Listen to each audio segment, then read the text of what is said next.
Today's video follows in the vein of my previous Creepshow Art videos and continues to document everything exposed about Shannon in the past few months. Today's video in particular will be me presenting once again Creepshow Art to the classroom for the 15th time this month. I don't actually think it is 15, I'm being dramatic, but you get the point. Today's video will follow completely in the footsteps of my previous Emily Artful Creepshow Art video, so I'd suggest you watch that one if you haven't seen it, so that you can keep up on all the information, as this video is going in under the assumption you've got that information, and I won't recap the information I've said before because I feel like I'd be dragging on this video for another 5 minutes to do so, and it seems almost pointless. So, with that being said, I present some stale milk. But on a real, I do genuinely appreciate you guys continuing to watch this video. I have no idea if this one will tank because I've made so many and because the situation is starting to disappear. But I feel like whether the situation continues to be popular or if it dies down, I should continue making videos if there's important information to present. As if I don't, I feel like there's no one else that's got a comprehensive history of all the information so far that's been called out. I don't see my videos as milking this situation, as I believe it presents new information, and I don't intend to do these videos for my own self-benefit. The only reason I make these Shannon videos is because I believe there's no other channel on YouTube that's fully documenting everything that's been exposed about Shannon to this point, and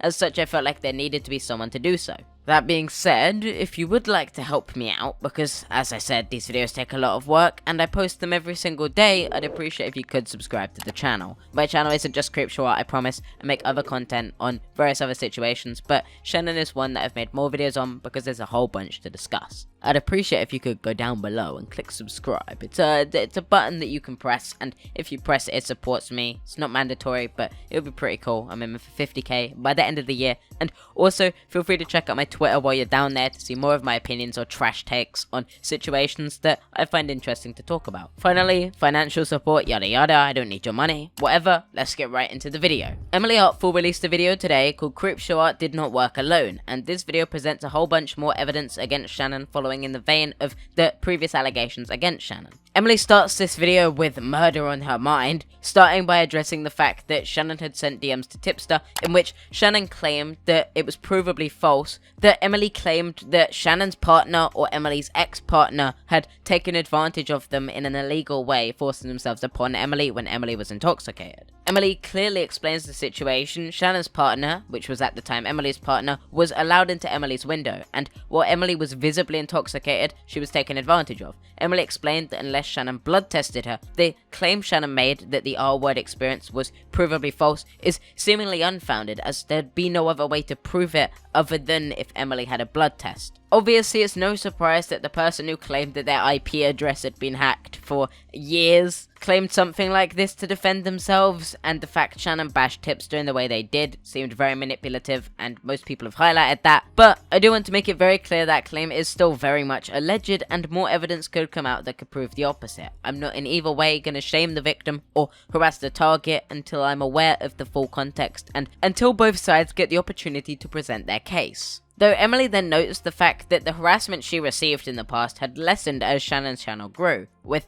Emily later coming to the belief that Shannon used the Brita filter account to make up an excuse for Shannon so that she could get away from the situation and the stalking of Emily and forget everything that happened and protect her YouTube career. Obviously that's all on skepticism, but it is a fair point. It does make sense, especially given the added context that Shannon was likely in control of the Brita filter account based on the claim that it was apparently a child that had stalked Emily for 8 years. It seems likely that Shannon was lying, obviously, and feel free to take my opinion as a grain of salt here, but as someone who's brought drama to Shannon's doorstep and criticized them on multiple things, they aren't very good at being honest and transparent, so I don't really know if they are innocent in this situation. Though I will note how many coincidences Shannon claims there was, from the coincidence of her being hacked on her channel so many times to not be able to make community posts, to having her IP hacked for lolcow for years, to her sibling coincidentally coming out and explaining that Shannon had been a terrible person to them and it was likely Shannon had doxed them, to Emily Artful making her video presenting all of this evidence against Shannon from years worth of time that seemingly shows Shannon as a stalker, to Shannon's partner and the inconsistencies with them, to Hopeless Peach's experiences with Shannon, whereby Shannon had manipulated her and seemingly lied about her to try and ruin her career, and how Shannon is incapable of providing a defense and she disappears from all social media when she gets called out and claims she's just in a legal dispute and that she won't speak about anything till it's resolved. It's really odd that Shannon doesn't address any of this, and I do want to be fair to her and give her the benefit of the doubt, but when so much evidence is stacking against her, when so many cards are stacked against her, and it's basically all but Uno against her, it's really hard to say that Shannon isn't guilty of at least a lot of what's being called out against her. And in a situation like this, it doesn't feel like the claims being made have been overblown. There's just so much evidence that I believe even Shannon herself would make these claims without any regard for looking into them before making a video. Obviously, I mean, if she wasn't making the video about herself. Emily also side notes the fact that she believes that Shannon and their partner were likely not sharing all the information with each other, and Emily tells them not to point the finger at Emily on everything they don't know, but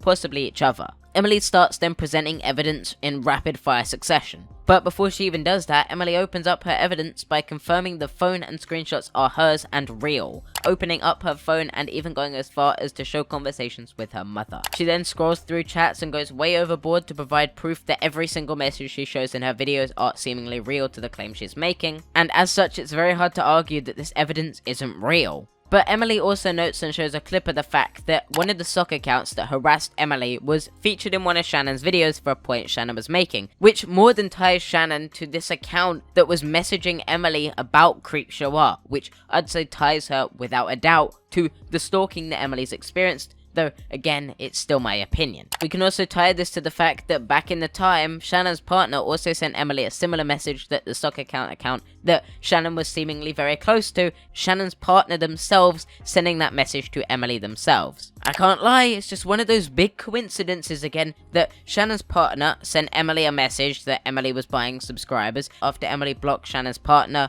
Emily is then DM'd by a throwaway account that makes the same claim that Emily was buying subscribers with evidence that really doesn't prove anything. And by chance, it's also a coincidence that Shannon has shown that account as an account that seemingly Shannon likely owned in one of her videos. The clip itself, Shannon doesn't recognize it as her own account, but the way it's presented, it makes it seem like it's possible she was using it as an example, and as such it might be possible that it is Shannon's account. Though obviously I believe with the evidence we have, it's more than plausible that it is Shannon's account whether Shannon recognizes it or not. Emily also dug up Twitter archives from the messages from her ex, showing that they were real, and also noting that in no prior message to her ex, she ever told her ex about the sock puppet account she was being harassed with. However, when she brought up to her ex the fact she believed their ex was going after them, Emily's ex followed up immediately with the response that they don't use any accounts without their face, which seems like something you wouldn't bring out of nowhere unless you had a guilty conscience, or if you felt they already knew you were the one behind the accounts. Emily also states that her local police department has documentation of Emily also calling them about this situation, which again makes it more likely Emily was telling the truth. I doubt anyone would falsely call the police years ago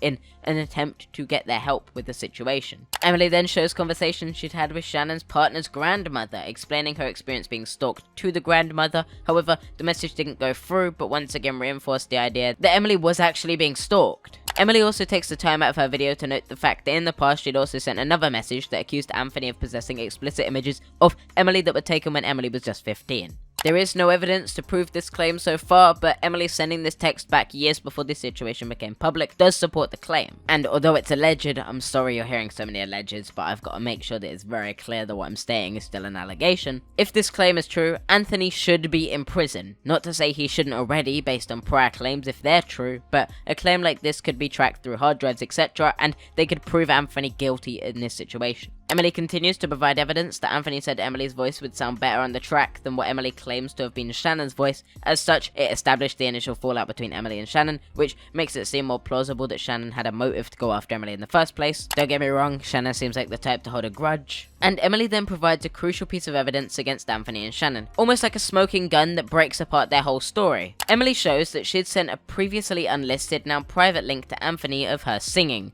Only Anthony had seen this video, which is proven in Emily's video where Emily shows that it's only been seen by Facebook 2 times. However, this video itself was explicitly mentioned by the BritaFilter account, who reached out to Emily and claimed it was a child that was stalking Emily for these 8 years. Putting aside the insane 12-year-old story that Shannon tried to use, the fact this account was aware of this post, but only Anthony, Emily's ex-partner, Shannon's current partner, was the person to receive the video, undoubtedly at least ties Anthony to these claims. I believe this is more substantial proof that either Shannon or Anthony was behind the BritaFilter account and covering up their story of stalking Emily. Emily then ends her video with an interesting perspective, that while Shannon hurt her and nothing will excuse that, Emily believes that Shannon may also be a victim to Anthony and had a lot hidden from her too. I do sympathize with Emily's concern here. Anthony, if he is as he's been painted, is not someone that's very trustworthy to look after people in fair ways, and very seemingly seems like a manipulative person that may be hiding information from Shannon, and could be treating Shannon in the exact same way that he treated Emily. Shannon won't become a saint if she comes out against her partner, however, Shannon should make the effort to at least try and hear out the other sides if she believes she doesn't know everything.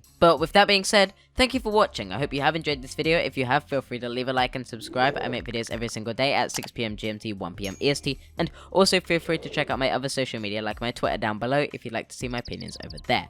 That being said, if you'd like to also subscribe to the channel, I make videos every single day at 6 PM GMT, 1 PM EST, and I speak like I'm about to die of absolutely no breathing. I appreciate the recent support. I hope these videos clear up these situations to you or present more evidence that allows you to understand them better, as these videos take a lot of work to research and produce. If you haven't seen the rest of my Creepshow series, I'd suggest you watch them because a lot of my videos present more evidence to help support the case. And with that being said, I'll see you next time. Peace. Said she wanna rock with a nigga like me. I'm a stylish guy. Spend a little guap with a nigga like me. We can catch a fly. Said she wanna rock with a nigga like me.